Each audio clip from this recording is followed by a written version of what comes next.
நிகழ்ச்சி ஏற்பாடு பண்ண திரு பாலு அவர்களுக்கு வணக்கம். 1977 கம்பெனியில் ஜாயின் பண்ணேன்.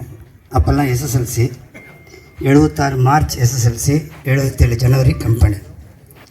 அப்போ நான் கம்பெனியில் சேர்றப்ப ஹோல்ஸ்வர்த்துன்னு சொல்லி ஒரு எம்டி இருந்தார். எல்எஸ்என் குப்தா தான் எங்களுக்கு ட்ரைனிங் மேனேஜர், ஜெயராம் வந்து சூப்பர்னட்.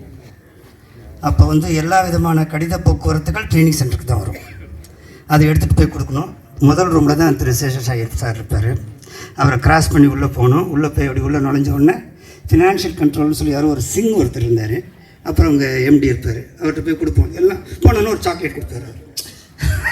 அந்த எம்டி எங்களை அவருக்கு பொறுத்த வரைக்கும் ஒரு சின்ன பசங்க. போய் ஒரு லெட்டர் கொடுத்தாலும் ஒரு சாக்லேட் கொடுப்பாரு, ஒரு ஹோல்ஸ்வர்த்து. அந்த மாதிரி ஒரு காலகட்டம். அப்போ அப்படியே இந்த கம்பெனியில் வளர்ந்தோம்.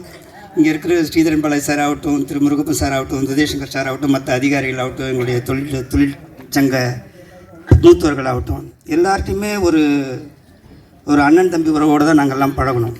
எவ்வளவோ பேசியிருக்கிறோம், கடந்தவங்களாம் சொன்ன மாதிரி நிறைய பேசியிருக்கோம். பட் அசோக் லேலண்டை பொறுத்த வரைக்கும் நான் வெளியில் வந்து நிறைய இந்த லேபர் கான்ஃபரன்ஸ்லாம் போகிறப்ப அவங்களோட இன்ட்ராக்ஷன், அங்கே இருக்கிற மேனேஜ்மெண்ட்டும் அங்கே இருக்க தொழிற்சங்கங்கள்லாம் எப்படி பழகிறாங்கன்னு பார்த்தோம்னா நம்ம டிஃப்ரெண்ட். இது உண்மையிலேயே மனசார சொல்லுவாங்க. அது என்ன குறைகளோ என்ன சண்டைகளோ எல்லாமே பேசிக்கலாம். ஒரு சர்டன் லெவலுக்கு அப்புறம் ஒரு பர்சனல் இன்ட்ராக்ஷன் இருக்கும். அது ஸ்ரீதரன் சாராக இருக்கட்டும், இல்லை முருகப்பன் சாராக இருக்கட்டும், உதயசங்கர் சாராக இருக்கட்டும், இல்லை யார் இங்கே வராத அதிகாரிகளாக இருந்தாலும் அந்த தொழில் உறவு மட்டும் இல்லாமல் உள்ளத்தால் உறவு கொண்டு நம்ம வாழக்கூடிய ஒரு சூழ்நிலைகள் அசோக் லேலண்டில் ஏற்பட்டிருக்கு. அதுக்கப்புறம் இப்போ ஒருத்தர் ஒரு எக்ஸாம்பிள் சொன்னார். இப்போ திரு பாலு சார் ஒருத்தர் ரொம்ப நாள் பேசாமல் அப்படியே அமைதியாக இருந்த ஒரு நண்பர்கள் போய் பார்த்தோன்னே ஒரு புத்துணர்வு பெற்று அடுத்த நாள் ஒரு நார்மல்சிக்கு வந்தார் அப்படின்னா அது ஒரு ரியலி ரொம்ப அப்ரிஷியேட்டபிள் ஒரு இன்சிடெண்ட்.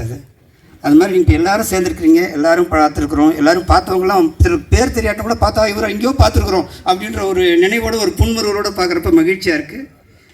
இது ஏற்பாடு பண்ணி கொடுத்த அனைவருக்கும், இங்கு வந்திருந்த சிறப்பித்த அனைவருக்கும், மூத்தவர்கள் அனைவருக்கும், எல்லாருக்கும் என்னுடைய சார்பாகவும் நண்பர்கள் சார்பாகவும் நன்றி தெரிவித்துக்கிறேன். At the same time my request remains, இது நடத்துறதுக்கு ஒரு ஃபண்டு தேவை. அந்த ஃபண்டு பர்சனலாக ஒரு சின்ன விங்கு மட்டும் பண்ண வேணாம். அது எல்லாருக்கும் எலாபரேட் பண்ணுங்கள்.